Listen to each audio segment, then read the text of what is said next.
Hi guys! So a lot of you have been stopping in the stores asking to learn more about how we authenticate some of our luxury brands. I thought it would be fun to start a series here on our Instagram account of how we authenticate some of our most popular pieces like Chanel, Louis Vuitton, Gucci, all those amazing brands. To kick off this series, we're starting off with Chanel.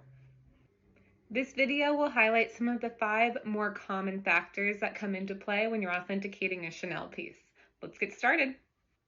Fact number 1, we're looking at the turn lock. The first thing that we always look at on a Chanel bag is the turn lock. It's a quick giveaway right from the bat that the CC turn lock on the front of the bag, the right C must always overlap on the top and the left C must always overlap on the bottom. If this isn't the case with a bag that we're looking at, usually we'll have to walk away from it. This is a pretty solid sign that the bag is or is not real. Number 2, serial numbers. The serial number on a Chanel bag is going to indicate the model of the bag that you're looking at, as well as the year it was manufactured. But commonly, when we're looking into the serial numbers, we will obviously pass on anything that has a serial number indicating that a bag was made in, say, 2005, when we know that that model clearly didn't come out and was not released until 2013.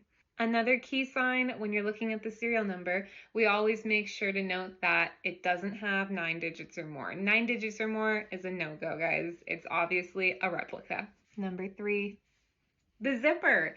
Something that a lot of people probably wouldn't know to look at, but it's something that we definitely have to factor in when we're taking a look at our designer bags. This is on Chanel's and all other brands. Chanel has used Lampo metal tooth zippers for about the last 2 decades. But those zippers can change depending on the year that the bag was manufactured. With this in mind, we always do a check on the underside of the zipper to make sure it all lines up with the year that the bag we're looking at was manufactured. Number 4, authenticity cards. This one might throw you guys for a loop. I know a lot of people think, oh, does it have the card? That must mean that it's real. But actually, a lot of the time, a replica can have a card as well. So there's a couple things that you want to look out for when you're looking at a Chanel authentication card. Commonalities on an authentic Chanel authenticity card is going to have straight and aligned information written on it. There should be no hologram or rainbow glimmer when it's shining in the light. And it should have a very sturdy consistency, like a credit card or debit card. So to recap on authenticity cards, yes, it's always helpful to have it in there, but it is not always going to guarantee that the bag that we're looking at is real. Number 5, this is our last fact about our Chanel authentications. We've gone through some of the simpler things like looking at zippers, looking at authenticity cards, checking our serial numbers, but my favorite is actually taking a look at the straps, the leather and the chain hardware. Today, there are actually 4 different ways that Chanel makes the stripping for their handbags. The stripping being the leather that's threaded through the chain strap.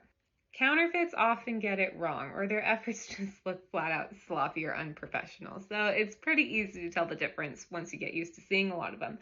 But the 4 methods that Chanel uses in their leather stripping is fold to center, cut edge, triple fold, 4-fold with a stitch. If you guys have liked this video so far and you want to know more about those different methods, just comment below and I'm happy to give you more information on each of those stripping methods. In addition to looking at the leather stripping though, we do look at the actual chain hardware itself.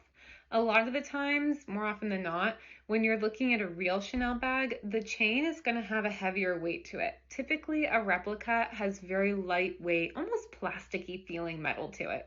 So yeah, to recap, an authentic Chanel bag is typically much heavier in weight compared to its fake counterpart. I hope you guys enjoyed these quick 5 tips on how we authenticate some of the Chanel bags that we see coming into our stores.